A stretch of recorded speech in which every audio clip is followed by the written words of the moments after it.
Bonjour Alexis, Bonjour Marion. j'espère que tu vas bien. Très bien, merci de l'invitation. Écoute, je suis ravie de t'accueillir aujourd'hui sur le podcast de la communauté. Merci d'être avec nous.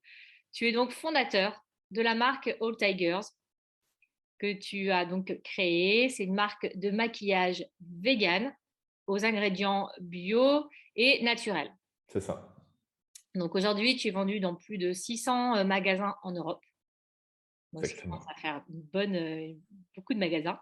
Et Mhm. tu as quand même un parcours en cosmétique, puisque tu as déjà travaillé avec différentes marques et sociétés de cosmétiques. Donc, C'est tu as un ça. long parcours dans le domaine de la cosmétique. Ouais, ouais, j'ai travaillé chez Dior, chez L'Oréal, chez Interparfum, enfin, effectivement, pour de jolies marques. C'est ça. Et tu t'es dit, bah, je vais lancer ta propre marque Et avec ouais, c'est une ça. communauté. Ouais, c'était ça le point de départ. Ah, c'est génial. Et justement, avec toi aujourd'hui, on va parler de comment innover dans un écosystème ouvert. Ouais. Donc, j'aimerais bien, avant que tu nous donnes tes pépites, qu'est-ce que tu entends par écosystème ouvert? Ben, écoute, moi, quand j'ai travaillé dans des grandes entreprises de cosmétiques, et c'était plutôt ce que j'appellerais des écosystèmes fermés, c'est-à-dire en fait, en interne, tu avais accès à toutes les connaissances, tu avais des experts dans chacun des métiers. Alors, si tu te posais une question sur le packaging, ben, en fait, tu avais toute une équipe dédiée au développement packaging. Et en fait, finalement, tu n'avais pas forcément besoin d'aller chercher beaucoup d'expertise à l'extérieur, sauf de manière ponctuelle. On le faisait pour, je ne sais pas, peut-être la communication, tu vois, où on allait chercher effectivement des réalisateurs, des metteurs en scène, des producteurs de pubs, etc. Mais finalement, globalement, quand tu étais chef de produit, par exemple, qui est un peu la fonction clé du marketing, où tu es le chef d'orchestre du développement d'un produit, tu vas être presque que en relation avec des gens qui travaillent pour la même entreprise que toi. Et donc, tu travailles dans un écosystème qui est fermé. C'est pas une notion négative, mais c'est juste que quand tu te retrouves tout seul à monter ta propre entreprise, bah, en fait, de toute façon, tu n'as pas le choix, ton écosystème, il est ouvert, mais du coup, ça change tout, en fait, parce que comme il est ouvert, eh ben, il peut devenir très ouvert, quoi. Tu peux aller chercher des compétences, finalement, qui ne sont pas là où on les attendrait quand on ne connaît pas cet environnement. Tout à fait. Puis déjà aussi, il faut trouver les compétences. Ouais, exactement. Alors, Mais où c'est vrai que, chercher? ouais, mais c'est vrai qu'au début, tu peux te dire, bah, en fait, du coup, je vais être obligé de m'entourer très, très vite de gens, mais tu es quand même limité dans tes ressources. Donc, bien sûr, tu peux faire appel à des prestataires externes et c'est génial parce que là aussi, tu trouves plein d'expertise.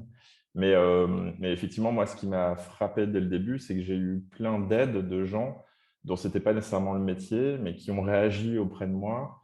Et bah, on rentre déjà un peu dans la discussion, mais tu vas me dire aussi ce sur quoi tu as envie que j'insiste. Mais à la fois parce qu'il se mettait dans la position d'un client, parfois il se mettait dans la position d'un mentor, et parfois, en fait, c'était plutôt comme des concurrents, en tout cas des gens qui avaient aussi monté leur marque dans des domaines qui étaient quand même assez proches, mais qui étaient prêts quand même à donner un coup de main parce qu'en fait, c'est un écosystème ouvert dans lequel chacun s'aide, se donne du soutien, etc. Donc, complètement une autre approche et de passer d'un endroit où finalement je sortais pas beaucoup de mon même géographiquement, je sortais pas beaucoup de mon bureau et du siège social de l'entreprise où j'étais, à d'un seul coup, en fait, sillonner, alors en l'occurrence, j'habite à Paris, mais au moins sillonner Paris, pour aller à la rencontre de gens. Déjà, ça change pas mal de choses, mais en plus, en étant aidé par plein de typologies différentes de personnes.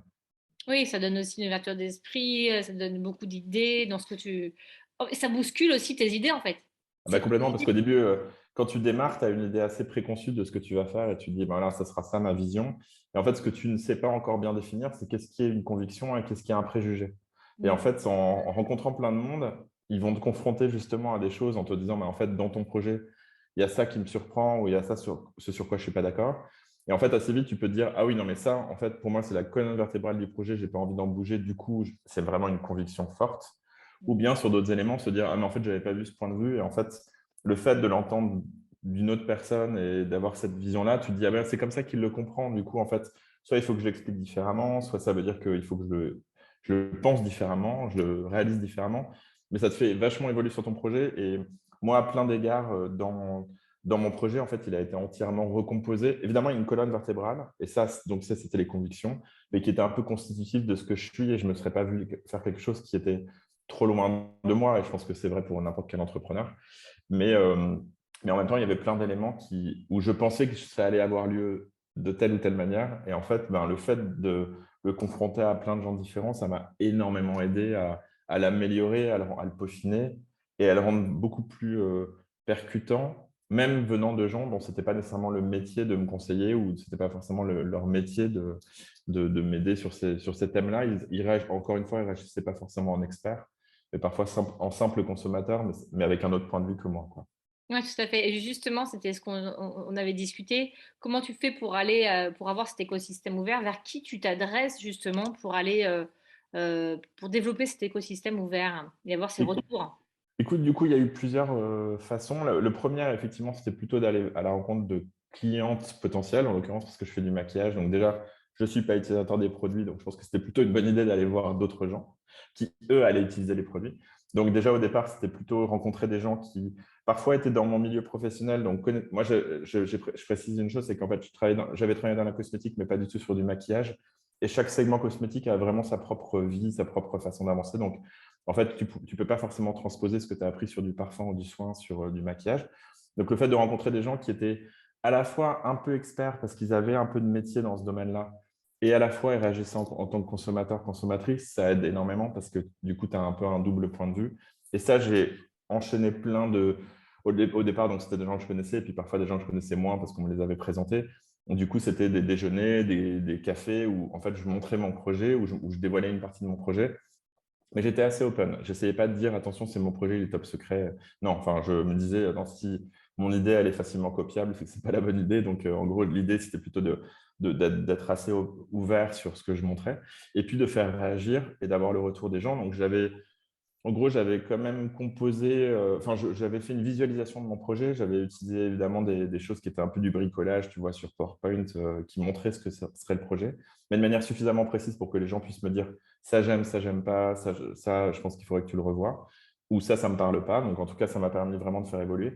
Et puis, assez vite, il y a eu une deuxième couche sur ces consommateurs un peu éclairés.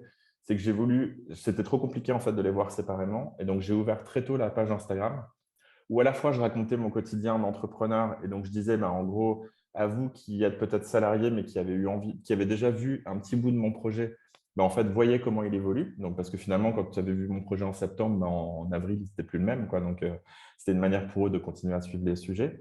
Et puis, l'autre point, c'était de dire, ben, voilà, quels sont les nouveaux dilemmes auxquels je suis confronté, je suis en train de faire tel ou tel choix, venez m'aider. Donc, en fait, dès le début, je l'avais fait sur LinkedIn, j'avais fait un appel en disant venez créer avec moi le rouge à lèvres parfait. J'avais ouvert la page Instagram de All Tigers.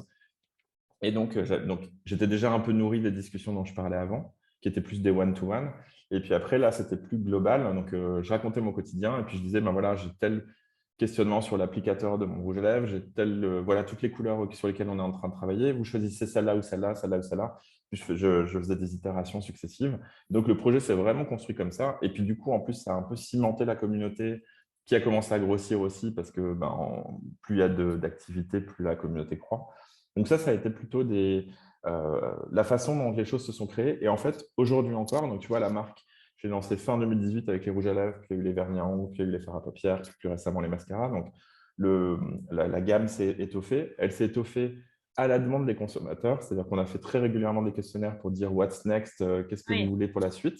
Quels sont vos Et besoins? Mhm. exactement, quels sont vos besoins, quelles sont vos envies, qu'est-ce qui pour vous serait vraiment important.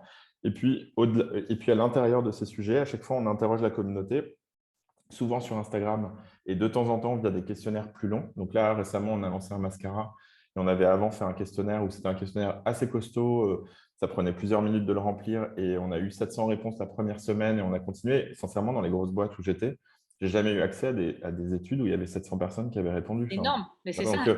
En une et semaine. quand je te dis 700, c'était la première semaine et après, en plus, on a Oui. continué à engranger des nouveaux retours où c'était donc principalement des femmes qui nous disaient bah voilà, sur le mascara, voilà les éléments qui sont clés pour moi et ceux qui ne le sont pas. Et nos convictions ont enfin, je ne sais pas si nos convictions ont complètement évolué, mais en tout cas, le projet tel qu'on l'a imaginé, où on lançait un mascara, où on se posait la question de mais est-ce qu'il doit être waterproof ou pas, qui est un gros sujet sur le naturel, parce que comme nos produits sont à base d'ingrédients naturels, on a un sujet d'ingrédients. Et ben, on a vu tout de suite que le waterproof, ce n'était pas nécessairement une attente forte, que par contre, il fallait lancer deux mascaras parce qu'il y avait deux types d'attentes très importantes entre volume et longueur. Donc, on a vraiment pu recomposer le projet grâce à ce que nous a dit la communauté et on aurait fait des grosses erreurs si on l'avait fait autrement parce que on se serait probablement mis des challenges pas au bon endroit. C'est Donc, je ça. trouve que ça… Et puis aujourd'hui, en plus, on peut vraiment asseoir le lancement en disant quand on a, je ne sais pas, par exemple, un de nos distributeurs, tu précisais, on a 600 points de vente, donc on a évidemment beaucoup de sujets aussi de présenter notre projet à des gens qui, eux, vont le vendre à d'autres. Et donc, quand on leur présente, on peut leur dire tout de suite, non, mais en fait, typiquement, le waterproof, ce n'est pas un sujet. Voilà, dans notre étude. Donc, en fait, on a une étude de marché, mais qui, en fait, de notre point de vue, ce n'est pas complètement la même chose parce que ce n'est pas une étude de marché auprès d'inconnus, c'est une étude de marché auprès de notre communauté, de gens qui sont déjà attachés à la marque et qui, en fait, finalement, vivent s'ils nous suivent sur la durée, vivent la co-création de manière suffisamment régulière pour se dire que eux, en fait, la marque presque leur appartient aussi et va dans le sens qui leur paraît le plus juste en fonction de leurs envies maquillage, mais aussi de leurs convictions environnementales, sociétales. Et on est très attaché à aussi les interroger sur ces sujets-là, parce qu'on a les formulations sont à base d'ingrédients naturels, mais évidemment, on n'a aucun ingrédient d'origine animale. Bon, la marque est végane, mais du coup, il y a d'autres sujets connexes qui vont dans le même sens. Il y a aussi le fait qu'on reverse 1% de nos ventes à une association de défense des tigres. Donc, c'est des sujets sur lesquels on fait tout le temps réagir la communauté aussi, parce que c'est intéressant d'avoir leur retour et de savoir ce qui est important pour eux au-delà du maquillage. Donc Surtout voilà, pour ça c'est vous, pour c'est te un dire vrai que challenge. Excuse-moi de te couper, mais c'est vrai qu'au niveau même, au niveau formulation, c'est quand même un challenge d'être parti sur du vegan, complètement vegan au niveau en fait, maquillage. ça change tout parce qu'un rouge à lèvres classique, c'est essentiellement des dérivés de pétrochimie ou de chimie lourde et des dérivés d'origine animale. Donc, tu te retrouves finalement avec une formule qui, si tu la décodes à une femme, elle se dit, mais il n'y a rien de tout ça que j'ai envie d'avoir sur mes lèvres. Mm. Mais évidemment, c'est un peu masqué par la complexité du truc parce qu'il faut rentrer dans le détail, regarder réellement la liste d'ingrédients, Alliance. etc. Donc, nous, effectivement, ça nous oblige à repartir un peu d'une page blanche. On n'est pas la seule marque de maquillage naturel, donc heureusement, les formulateurs avec lesquels on travaille, ils ont l'habitude de régulièrement se pencher sur ce sujet-là. Néanmoins, nos attentes, notre brief, donc qui se nourrit des retours de la communauté, de la co-création, il va être spécifique et du coup, il va nous entraîner toujours dans une voie un peu nouvelle parce que ce n'est pas un terrain aussi défriché que la cosmétique conventionnelle qui existe depuis plus de 100 ans et qui est basée sur la chimie, donc effectivement sur un autre type de formulation. Donc, en tout cas, on peut vraiment se dire à chaque fois qu'on a beau être, au départ j'étais tout seul, puis maintenant on est une toute petite équipe, on a beau être pas nombreux, on ne peut pas être trop dans l'erreur parce qu'on se nourrit de la co-création et de l'intelligence collective de cette communauté de consommatrices. Et j'étais habitué en plus à ce que dans les grosses boîtes, finalement, il y a aussi souvent des gens qui veulent un peu imposer un point de vue. Mm. Souvent, c'est un peu un point de vue très masculin sur un univers très féminin, de consommation qui est très féminin. Et donc, avec évidemment énormément de biais et de préjugés sur lesquels on peut faire des mauvais choix en se disant, mais en fait, on a la science infuse et nos consommatrices vont adorer ce qu'on fait. Et la réalité n'est pas aussi simple que ça. Donc, c'est intéressant de remettre ce pouvoir-là dans les mains des utilisatrices. Encore une fois, je crois beaucoup à l'intelligence collective. Oui, non, mais je suis complètement alignée avec toi, donc c'est tout à fait, je suis tout à fait d'accord. Mais je trouve ça vraiment intéressant d'aller vraiment au cœur. C'est un système ouvert, comme tu dis, mais c'est vraiment que vous allez en contact avec votre communauté, vous créez ce lien et en fait, ils vont s'attacher au fur et à mesure à vous, puisque ils vont voir aussi que vous allez créer pour eux. Donc, je pense que c'est quand même fort Ben, de dire qu'on a une marque qui crée aussi par rapport à ce qu'on a dit et qui prend en considération ses attentes ouais. consommateurs. Ces produits, ce sont les leurs, en fait. Moi, je me considère, évidemment, je suis le fondateur de la marque, mais je me considère plus animateur de cette communauté que réellement propriétaire des idées, parce que je pense qu'à chaque fois, toutes les idées qu'on a pu avoir, elles ont toujours été transformées dans ce process. Du coup, c'est un peu quand même une idée qui reste assez collective. Et puis, je sais que je n'utiliserai pas les produits. Enfin, en tout cas, pour la plupart, je ne vais pas utiliser mon produit maquillage, ce n'est pas mon projet. Donc, en fait, je ne le fais pas pour moi. Et donc, enfin, je trouve que cette position d'animer simplement la communauté et de faire surgir des idées, et en plus, sincèrement, ce n'est pas parce qu'on fait appel au grand public que les idées sont banales. En fait, au contraire, on a eu aussi des demandes. Enfin, ça nous arrive aussi de développer des couleurs plus étonnantes. Enfin, c'est pas du tout. On a réussi à faire de manière suffisamment fluide et organique pour que ça ne devienne pas en fait simplement le, voilà, une discussion un peu sur des banalités, sur les grandes couleurs que tu trouves dans toutes les marques. On a aussi notre part d'originalité. Donc finalement, l'intelligence collective, elle fonctionne aussi créativement. Elle n'est pas que là pour dire, bah voilà, c'est sur quoi la majorité se place, mais elle permet aussi de faire émerger des choses qui sont particulières. Donc ça, c'est un premier grand volet Oui, tout à fait. d'écosystème ouvert. Et le deuxième grand volet, c'est que assez tôt, en fait, je me suis rendu compte qu'il n'y avait pas d'endroit où j'avais l'occasion de rencontrer mes concurrents. Alors, concurrents au sens large, parce que ce n'est pas forcément concurrent sur mon segment du maquillage, mais même de rencontrer des entrepreneurs qui sont sur d'autres axes de cosmétiques, donc du parfum, du soin, du soin capillaire, etc. Parce que tout simplement, ça ne faisait pas partie de mon réseau. J'avais connu plutôt des grandes structures. Et puis, j'avais pas, il y avait pas vraiment de forum d'échange pour les rencontrer. Et en fait, à ce moment-là, il y avait, alors je ne sais pas si ça existe encore, mais à ce moment-là, il y avait une espèce d'application qui ressemblait peut-être un peu aux applications de rencontres et qui était sur l'univers professionnel, Shaper, mais du coup, Ouais, je je sais pense pas. qu'elle existe encore, je ne sais pas. En tout cas, au moment où je me lançais, elle était assez en vogue. Et donc, par ce biais-là, en fait, j'ai pu rencontrer pas mal de gens qui, tu pouvais noter en fait le profil de ce sur quoi tu travaillais. Et donc, ça m'a permis de rencontrer des premières personnes de cet univers-là, qui étaient en général des gens qui étaient en création de leur projet comme moi. Donc, déjà, on s'est un peu nourris mutuellement. Et puis assez vite, j'ai organisé un premier petit déjeuner, et puis ça a pris un peu plus d'ampleur. Et maintenant, on est pas loin d'une centaine d'entrepreneurs. Alors, ça ne fait pas 100 marques, parce que parfois, tu as des cofondateurs. Donc, je ne sais pas, on va dire peut-être une soixantaine de marques. J'avoue que je ne tiens pas les comptes, parce que ça reste très informel. Ce n'est pas un club formel, mais c'est plus un forum d'échange à la fois digital et réel, parce que de temps en temps, on fait des rencontres, mais qui s'est révélé hyper riche pour fédérer les gens qui avaient quand même les mêmes aspirations. Enfin, évidemment, il y a des tendances qui sont assez communes sur typiquement des formules plus naturelles, des marques en tout cas qui portent fort leurs engagements et qui se sont souvent créées un peu en réaction par rapport à ce qui existait déjà et une approche plus conventionnelle de la cosmétique.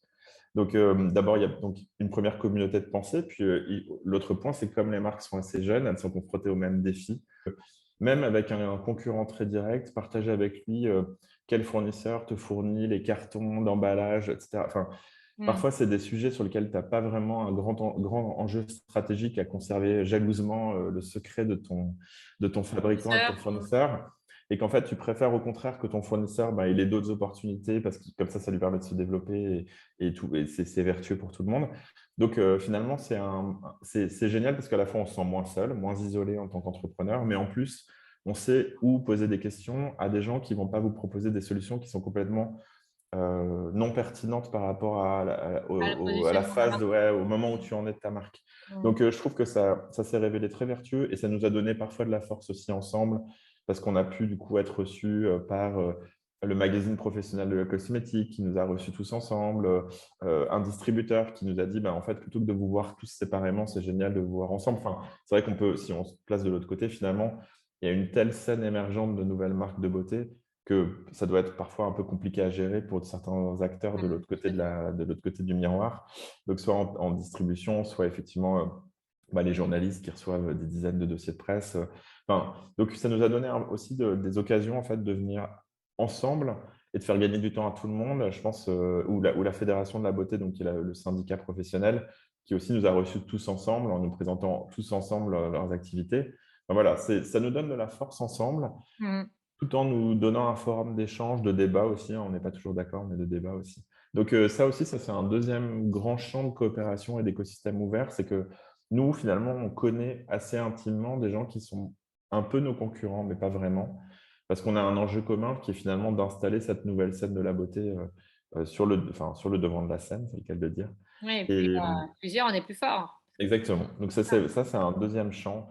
Et puis après, je crois que dans l'écosystème ouvert, la troisième grande dimension, c'est que heureusement, enfin, je suis rentré dans deux incubateurs au début de mon projet. Donc l'incubateur de l'ESCP, moi je suis pas un ancien de l'ESCP, mais en tout cas l'incubateur avait été suffisamment ouvert pour m'accueillir justement sur leur projet. Et donc ça, c'était le premier incubateur. Et le deuxième incubateur, qui est l'incubateur de showroom privé, beauté privée, qui est un incubateur où ils accueillent plein d'entreprises de plein de sortes. Et on était que, je crois que j'étais la seule marque beauté, ou enfin en tout cas, ce n'était pas nécessairement à ce moment-là, en tout cas, le champ principal de recrutement des marques pour l'incubateur.